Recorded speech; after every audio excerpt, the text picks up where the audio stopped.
Heinrich Himmler, one of the main architects of the Nazi Holocaust. Born the middle-class son of a schoolteacher, he became one of the most infamous figures in modern history. He was the driving force behind Germany's attempt to breed a master race and ordered the genocide of millions. When she was arrested, she was 3 years old, and she was murdered in Auschwitz in 1942. Most people from my generation don't understand how over 70 years ago, a small group of Nazis could start a war that killed 60 million people. I want to find out, and to help me, I'm going to use playing cards. Today, they're used by both the military and law enforcement to help identify their targets. But nobody has ever put together a pack of cards for the most notorious group of killers in history. Working with experts, I want to know where each of these Nazis rank in the hierarchy of evil. My name is James Ellis. This is Hitler's Most Wanted. One of the things I find most frightening about Himmler is if you look at his very early life, here's a guy who grows up in a well-to-do, middle-class family. There doesn't seem to be anything in his early childhood that sort of sets him up to be this sort of architect of terror during the Nazi regime. I think you can look at his relationship with his father. It was one marked by distance, by a lack of warmth, by disappointment that might have affected his susceptibility to radicalization. I think that he's tremendously insecure in some ways. You know, as he develops into a young man, he is not fully formed. So I think this sort of radical groups that you see him join is what's going to give him the kind of center that he so desperately craves. Yeah, well, it does seem that Himmler must have been searching for himself. Somebody who is trying to find his way is ripe to be taken in by these types of radicalization movements, and it was certainly ripe at the time. I still think there's a big leap between coming into an environment with radicalized politics and then ending up as one of the key players in the Nazi system of terror, repression, and mass murder. So, exactly how did he make that leap? The answer lies in the original seat of Nazi power in Germany, Munich. And that's where I've come to. What I'm trying to understand is how Heinrich Himmler, how he became so radicalized. Well, it all happened in Munich. I've met up with freelance journalist Michael Tramer, who covers the activities of the far right in Germany today and knows its history well. It was here in Munich that the young Heinrich Himmler began his descent into darkness. Himmler was only 19 and the son of a schoolteacher. He had been too young to fight in the First World War, but found himself in the heat of the action in the aftermath of the German defeat. Wow, cool-looking building. Michael takes me to a place that was vital to the political development of a young Himmler. A beer hall. Beer halls were very popular, crowded places, loud, predominantly men enjoying beer, enjoying the night, and also listening to political talks and slowly radicalizing themselves. So this was really a place that people met to hear about politics, to discuss politics, but also they'd come into contact with major far-right leaders such as Hitler. Most definitely. In 1921, Hitler was leading the fledgling Nazi party. Across Munich's beer halls, he railed against the Jews and the communists, and found an audience among students and the unemployed. Among them was Heinrich Himmler. In a time of crisis after World War I, it became quite common to blame Jews for all the hardship that had befallen Germany. And anti-Semites blamed Jews as being loyal only to each other and to their international interests. So the idea spread that Jews in high finance had betrayed Germany for their own ends. We often find that individuals who feel disenfranchised from society are often searching for themselves, searching for meaning, and having a difficult time doing so. They find a scapegoat group to be able to blame for their problems. It's easier than to search inwards. So how did Heinrich Himmler get involved with the Nazi movement? He was a really talented dancer, actually, and participated in group dances, and those were also held in beer halls. He became a Nazi through dancing. That's how he made contact with fascists. A dancing Himmler is a strange image to conjure, especially when you consider that many of the men around him were veterans of World War I. militarism was a big part of German culture at that time, I believe. You're right. Militarism was really important. It pretty much painted a picture of the ideal man back then. Himmler had a fascination for military from very early on. A defining moment in Himmler's youth was the fact that he was too young to enlist in World War I. His brother served, and Himmler resented that he didn't have the opportunity to prove his worth and serve as well. Eager to rub shoulders with real war heroes, Himmler signs up for the Nazi Party in 1923. Just a few months later, he takes part in Hitler's attempt to overthrow Bavaria's democratic government in what became known as the Beer Hall Putsch. Himmler is nothing if not ruthlessly ambitious, and he knows that if he's going to rise within the Nazi Party, he needs to, attach himself to the coattails of one man. That's Adolf Hitler. And where was Himmler at the time of the coup? He was actually right here in the Lebensborn Castle. Right here? Well, maybe not on this exact spot, but in this this hall. actual beer hall? Yes. Wow. It was in this beer hall, nearly 100 years ago, that Himmler joins the front line of a dangerous new political movement. So during the 1923 beer hall putsch, it must have been filled with hundreds of people, many of them heavily armed, all waiting for the orders to go and take their objective in the city. And for Himmler, that was a huge moment because this was his first significant involvement with the Nazi Party. Yes, this was the moment for Himmler to prove that he's a soldier, that he's fighting for the cause. He is finally able to display his manhood. This is Himmler's moment. He's marching through the streets, ready to take Munich and plow on to Berlin. But the Nazis are stopped in their tracks, and the coup ends in defeat at the foot of the city's iconic military monument, the Feldenhalle. There, during a confrontation with Munich police, 14 Nazi demonstrators were killed and dozens arrested, including Hitler himself.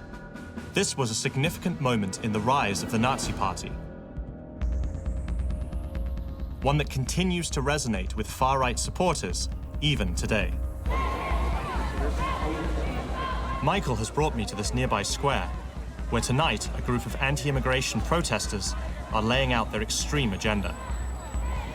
We have here people in Germany, they are not allowed to be here. You have to go back in your home countries, and if they do not do this, you have to do it with another way. What do you mean by other way? Civil war. Civil war. So you mean you would kind of start a civil war yourselves to force emigrate? Yes. Islam is not compatible with the German society.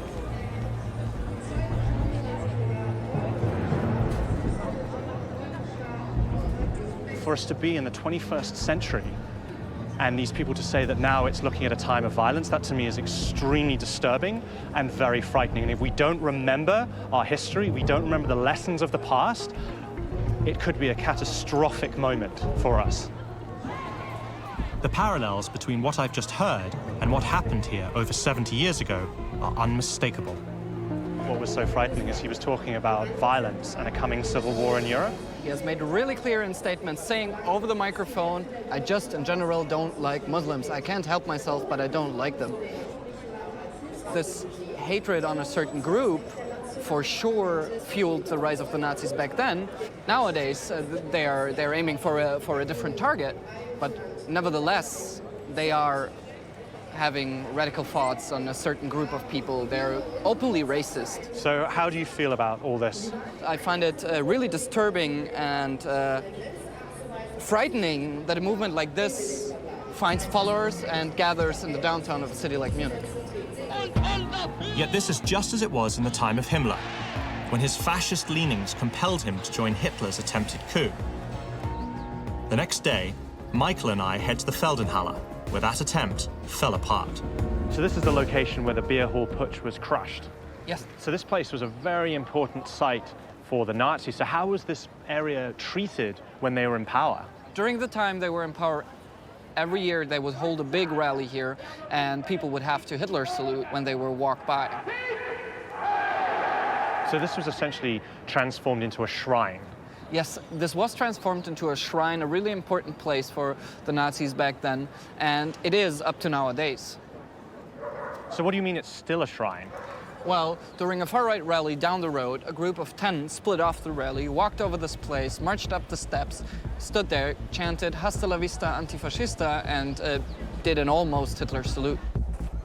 Today, the infamous salute is a criminal offense in Germany and many other European countries. It's shocking to learn that a similar gesture is still being used in a public place. So you're telling me that 2 years ago, a bunch of guys went up the steps here and almost did a Hitler salute. Well, yeah, I can show you the video. I filmed that on that day. You took a video of it? Yeah. Okay, yeah, let's see that.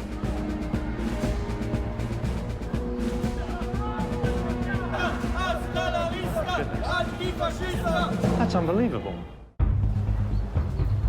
You can see the video here. The group was standing up there in front of the statue, chanting, and here you see the guy doing the Hitler salute. Yeah, I see him there. On my quest to figure out where Heinrich Himmler fits into Hitler's inner circle, I've been sidetracked by the fact that neo-Nazis are still gathering in Munich 70 years after the war ended. Yes, my goodness. It's an unsettling reminder of how young people can be seduced by far-right ideology, just like Himmler was back in 1923. That must have been bone-chilling to experience that. Yeah, it was a pretty devastating moment. Munich police was criticized for not stopping the people to go up there, because usually, or it is in general illegal to demonstrate up on that plane. I imagine if you were traveling to Munich and you didn't know its history, you would never make that connection, because this is a 19th century looking building. It doesn't scream out to me as being something that would be used as a far-right or former Nazi shrine. No, you're right. Most people here probably don't know that much about the historic meaning. After the Nazis' attempted coup was stopped here at the Feldenhalle, Adolf Hitler was sent to prison. But Himmler emerged unscathed and hungry for more. When it came time to charge people for involvement in this attempted coup, they found that there wasn't enough evidence against Himmler to actually charge him. This became an opportunity for Himmler, because as some of the Nazi elite were in prison, Himmler was able to take on an organizing role and a role of spreading and disseminating information. In 1927, Himmler becomes party leader in Lower Bavaria. Soon after, he is appointed as head of the Nazis' elite bodyguard unit, known as the SS. He quickly expands the force to gain more power within the party. He gives speeches about Jewish conspiracies and helps to popularize the idea of Aryan supremacy, a master race dominated by blonde, blue-eyed Germans. So in this context of this racial theorizing, people start thinking of Jews not so much as a different religious group, but as a different people, as fundamentally alien and other. For the next leg of my journey, I'm heading to the town of Steinhöring, east of Munich, to meet a woman who understands better than anyone how Himmler's beliefs about racial purity were taken to the extreme. Wow, this must be the original gate to this place. Look at that. The SS emblem. Really creepy. This is the site of a terrifying secret program created by Himmler himself, known as Lebensborn. I'm James. Very nice to meet you. Gisela Heidenreich was a product of this program. What happened to her was so traumatizing that she is now a family therapist. So, this was the first Lebensborn home. The institution was founded by Himmler in '35, and then he built the first and the biggest home here. Discover the past with exclusive military history documentaries and ad-free podcasts presented by world-renowned historians, all on History Hit. Watch them on your smart TV or on the go with your mobile device. Download the app now to watch everything, from the gripping story of the Band of Brothers to Operation Barbarossa and D-Day. Immerse yourself in the dramatic stories of this remarkable era by signing up via the link in the description. It's a legacy she has been forced to live with her entire life. The Lebensborn program was actually Nazism and racial theory put into practice. It was essentially a breeding program for members of the SS to impregnate someone who was statuesque, blonde, looked very much the kind of wholesome woman that Nazis so liked. The idea was to breed as many perfect Aryan specimens as you could. Why? Because it was felt that that type of human being was better than a human being from another racial group. It was as simple as that. It was pure racism. Heinrich Himmler took a special interest in the program. He ensured the mothers were screened for their racial suitability. It's even believed he considered himself the godfather of any child born on his birthday. And he ordered all SS officers to procreate for the nation, with a minimum of 4 children each. And if you didn't have 4 children? He could have illegitimate children out of the marriage. Right. Because he said, we can't spoil this precious German blood. So the Nazis were selecting people to come here based on racial characteristics. Yeah, exactly. But definitely it was the other side of Holocaust. And there's a dark reality to Gisela's intimate knowledge of these events. My mother was a tall, blonde woman, and my father was a tall, blonde SS officer. On my mission to determine where Heinrich Himmler ranks in Hitler's hierarchy of evil, I'm meeting with Gisela Heidenreich to learn more about his racist breeding program called Lebensborn. So what was it like for you finding out that your father was an officer in the SS? It was horrible. I don't want to be produced by a man who killed others. I felt suicidal. Really? Really. Gisela was born after her mother had an affair with a married SS officer. Himmler encouraged all his officers to do this, to produce as many Aryan offspring as possible. He set up Lebensborn homes to house SS babies all across Nazi-held Europe. Some 8,000 illegitimate children were born in Germany and another 12,000 in Norway. But after the war, those children had to grow up with the stigma of their birth. The teacher in front of the whole class asked me, there's something wrong in your file. There is no name of your father. What's the name of your father? I said, I don't know. And the whole class was roaring of laughter. So this was the first time I realized that something was really wrong with me. So what's it like to see this place? It's shame and fear, and how could they do this? How could they try to produce special people who should in the future represent Germany? Yeah. And this makes me sad and feeling guilty, because I really feel I'm part of this whole system. Aryan breeding may have been the program's primary focus, but Himmler took it even further. The Lebensborn program wasn't just there for SS men to impregnate ideal Germanic women. It was also in the business of child kidnap. So when the Nazis took over various territories, you would have SS employees who would look around these villages and towns in places like Poland and the Ukraine and look, oh, there's a blonde child, a proper Aryan. So we'll just take him from his parents, take him back to Germany, give him a German name, make him fostered by a nice German family, and that's another Aryan to add to the mix. It was an absolutely evil thing to do. There were more than 200 children here. More than 200 children here? Yeah, they put all the children in here who they collected from the other homes. Lebensborn is one of the whole horrible mixture of the criminality of Third Reich, and there was nothing good about it. One of the hardest things to understand about Nazis is their sense of right and wrong. Many of them truly appeared, at least, to believe that their atrocious behaviors were, in fact, right, were justified. The idea of this place is so absurd. Himmler created the Lebensborn program in an attempt to create this mythical Aryan master race. Yet Himmler himself looked nothing like the tall, blonde-haired, blue-eyed ideal he and the Nazis were obsessed with.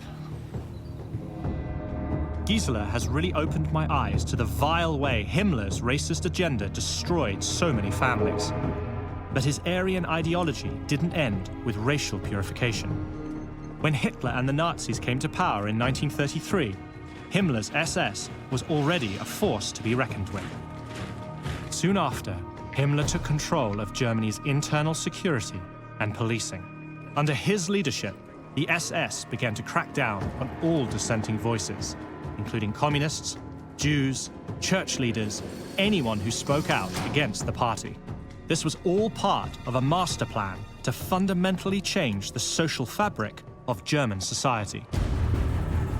I'm headed to the forests of Westphalia, 440 kilometers west of Berlin, to learn about Himmler's ultimate goal. And it all played out here at Wewelsburg Castle, the spiritual home of the SS. What Himmler wants to do with the SS is to build it up into this elite unit, to be the model of northern Nordic Aryan manhood. Tall, blonde, athletic, intelligent, and Himmler really wants a castle. A Camelot, if you like, for my knights. Who are his knights? Members of the SS. And when he sees Wewelsburg, it just ticks all the boxes. Himmler imagined Wewelsburg as a luxury retreat for SS leaders, where they would immerse themselves in Germanic legends and folklore.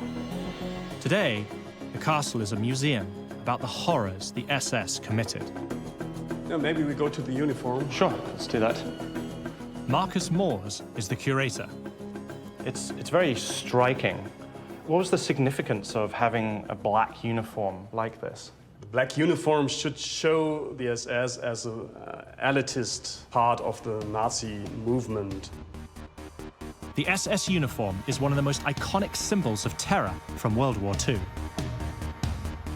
It was designed to instill fear and make Himmler's officers feel superior. Himmler once boasted that the sight of an SS outfit was enough to make people fall ill. The purpose of the SS is to exert violence, and this is, of course, a symbol of this violence. I know it's just a uniform, but just seeing this thing up close and knowing what it represents, I just can't help but feel disgusted by it. Rather than destroy this history, Marcus is determined to keep it alive so others don't forget. Oh, wow. They often play host to school groups who come here to learn the truth about Nazism. I feel like I'm in a medieval hall. What is it? This is called the Obergruppenführersaal, the Supreme Leaders of the SS Hall. So specifically for the leadership of the SS? For the leadership, for the highest generals and officers of the SS, right. Yeah. I noticed there are 12 pillars. What do they represent? We don't know it exactly. What maybe was in their minds is something like the legend of King Arthur and the 12 knights. So this is like part of a twisted Arthurian legend, then? He saw himself as the leader of some kind of successor of a medieval knights order. The long-term goal of Wewelsburg was ultimately to become a kind of cathedral to Nazism. It was going to be a place where SS men would go to come and worship, if you like, the idea of the SS. And at the heart of every religion are its symbols. And what have we got here in the middle? This ornament here in the middle of the Supreme Leaders Hall is known as the Black Sun. The Black Sun? The Black Sun, yeah. What does this signify? We don't know. Do we have any idea? The people who should stay here, or who should stand here, maybe should feel like standing in the center of the world? In the center of the world, in a symbolic way. So is this symbol used by members of the far right or neo-Nazis today? You can find it on websites in Australia, you can find it on the uniforms of Ukrainian nationalist militias, and the demonstrations of neo-Nazis in Charlottesville. Yes. There were flags with exactly this ornament here. People were flying flags in America with this symbol on it. Nazi symbols continue to play a huge role in modern-day fascism. And as I wrap up my visit to Wewelsburg, we find evidence the castle may still be a draw for today's extremists. What's that? On my visit to Wewelsburg Castle to learn more about Heinrich Himmler's ultimate ambitions for the SS, I am shocked to see some visitors could still be celebrating the Nazis instead of learning from their legacy of terror. It looks as if someone has deliberately placed a swastika in the ground. Considering the dark past of this building connected to the history of the SS, it is really, really frightening. How does it make you feel? Well, of course, angry. We're an institution to educate people about what Nazism and the SS really were. How important is it for you to ensure that this place does not become a Nazi shrine? Well, that's what we are working for, of course, what Nazism really meant. It's the persecution of people, it's the hurting of people, it's the killing of people. There is no positive way of thinking about Nazism that is possible.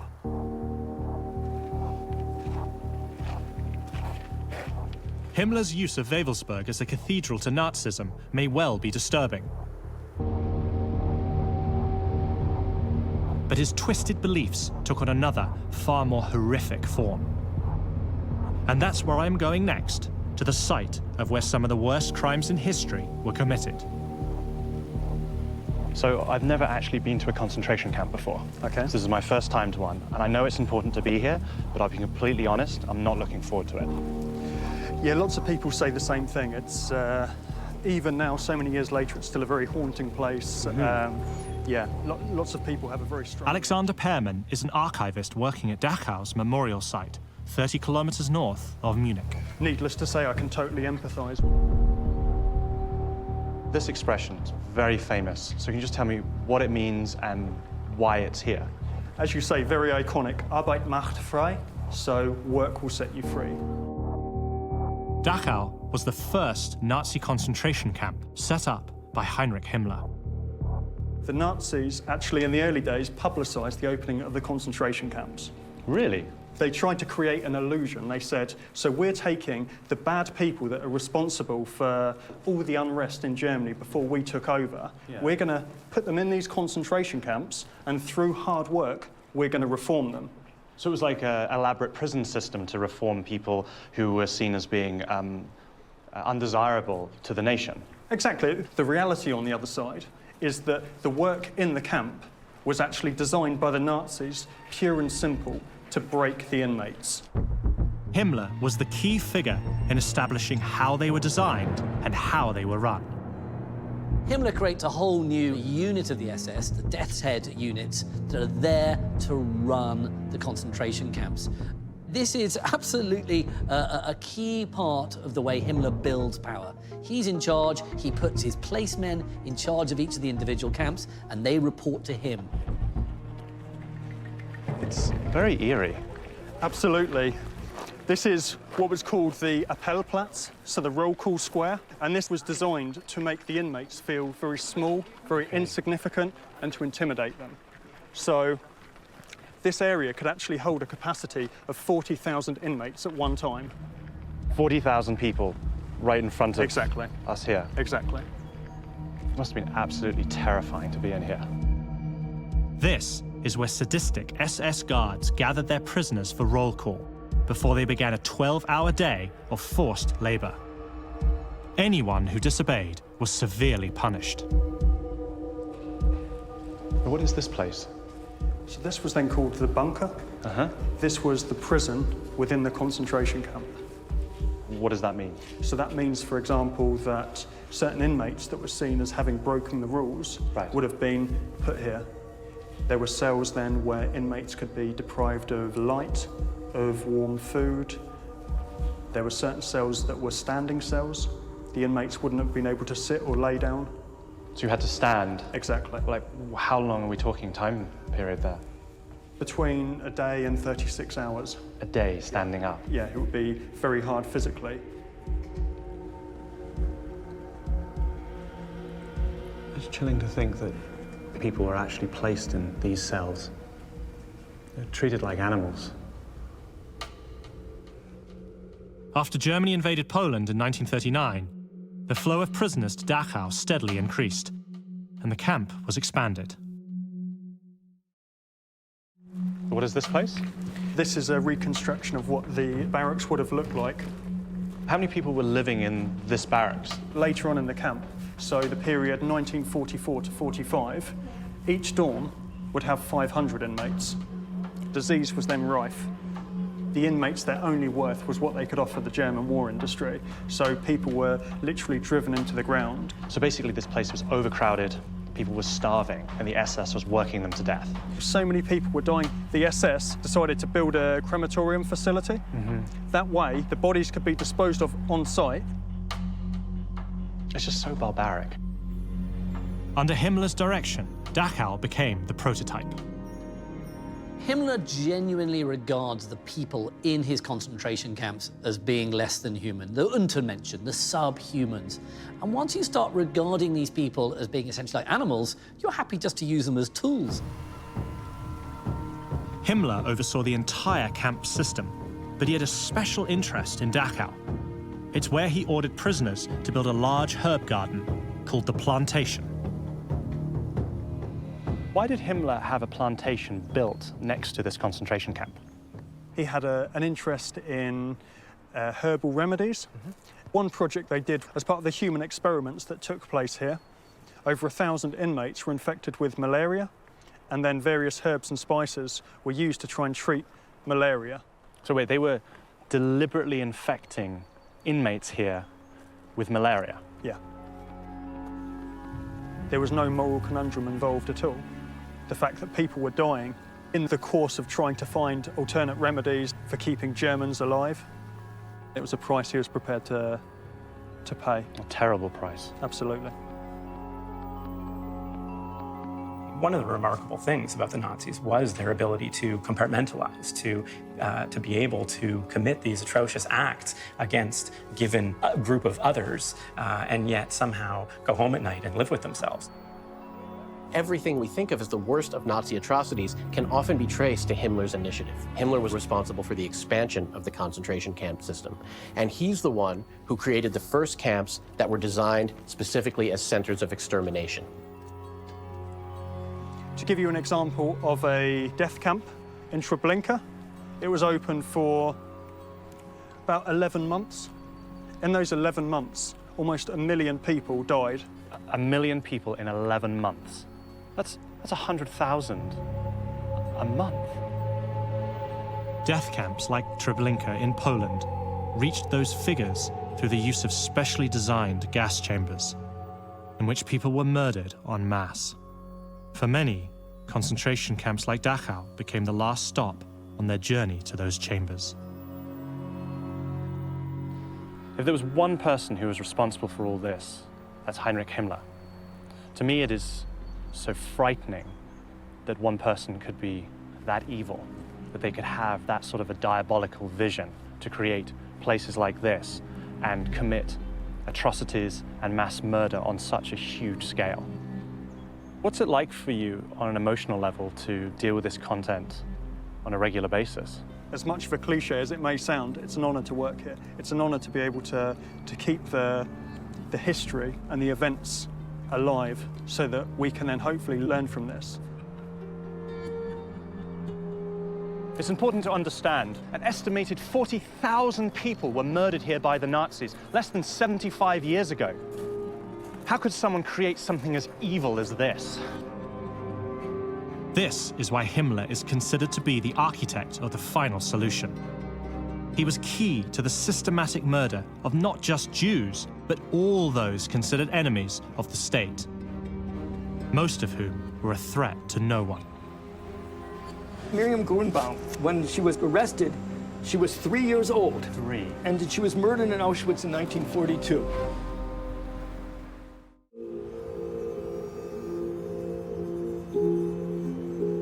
So, James, what I'm going to show you are 13 Stolpersteine, stumbling blocks.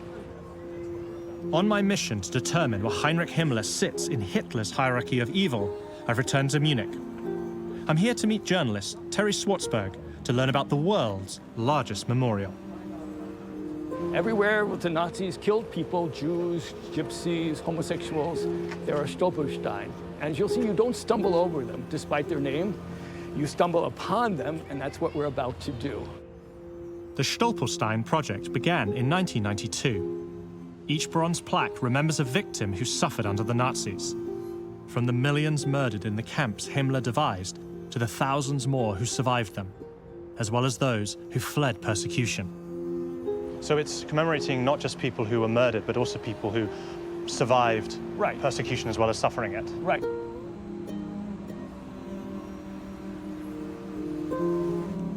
These Stolperstein are for 3 Jewish families.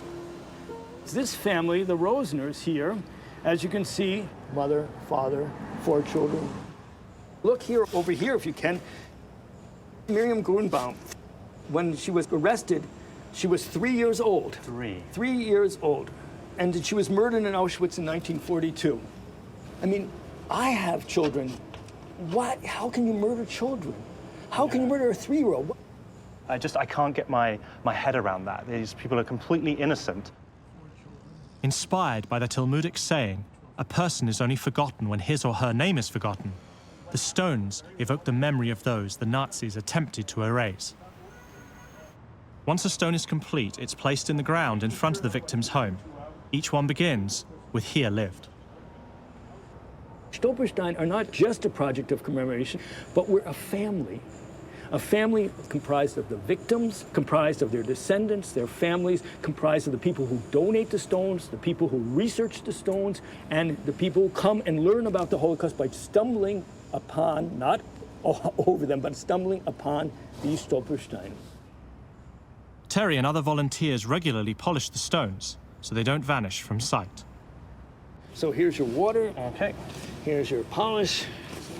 Here's your sponge. Sponges are coming, they're a bit wet. Just scrub it? Yeah, and scrub it up. And try to keep yourself clean in the process. Oh, it's coming along very nicely. Good. Here comes the miracle. Look how beautiful they get. Incredible. Oh, nice and shiny. They really are very beautiful. Yes. Made by hand, that's the whole idea. We Really? Definitely, the artist, he says, it's an art project and not a mass production product, so they really need to be made by hand, stamped by hand, put into the ground. The project has led to the creation of more than 70,000 Stolperstein across 24 countries, but that's a drop in the ocean. The aim is to remember every single person persecuted by the Nazis, including survivors. We have to put about 18 million Stolperstein in the ground. 18 million? Yeah, and we've gotten 70,000. It's a job that's going to take us a while, so we'll be busy for generations. That's amazing. It must be very fulfilling for you to be able to do this as well, to keep the memory of these people alive. Yes. Well, I think each person should be remembered. Each person's fate twists your guts, twists your innards. It makes you realize that you, me, and everybody else, these people were just normal people living their lives, and one day somebody said, you're going to be killed, you're going to be persecuted, and they lost everything. I think for my children, and for all the children to come, the Stolperstein are the best guarantee that we will never experience something like the Nazis again, because they remind us how easily it can happen, and that it did happen, and that's why they've never been more important than they are now. Given the evidence I've seen of today's Nazis in German streets, these stones seem like shining symbols in a darkening world. They're also a fitting conclusion to my journey into understanding Heinrich Himmler's role in the Holocaust. Now it's time for me to finally determine where this diabolical Nazi fits into Hitler's hierarchy of evil. What to me makes Himmler especially chilling is that he knows what he's doing is wrong. My visit to Germany has helped inform my understanding of the role Heinrich Himmler played in the Nazi regime. Now it's time for us to decide where he should sit in the hierarchy of evil. Using our unique system of playing cards, I want to determine where Himmler ranks in Hitler's most wanted.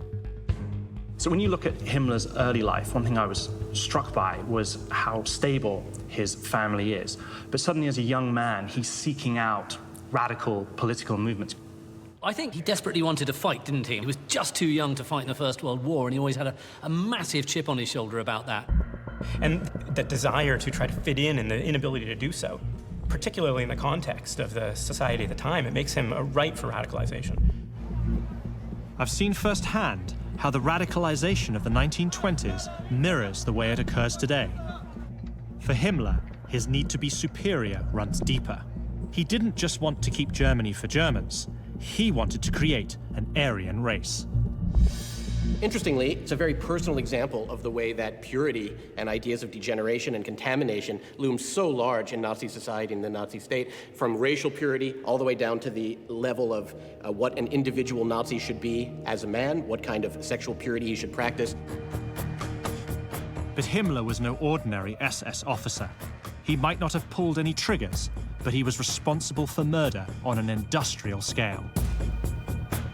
The place that I went to that I think sort of had the biggest impact on me was Dachau, because I was really struck by the brutality of the system that he created and oversaw.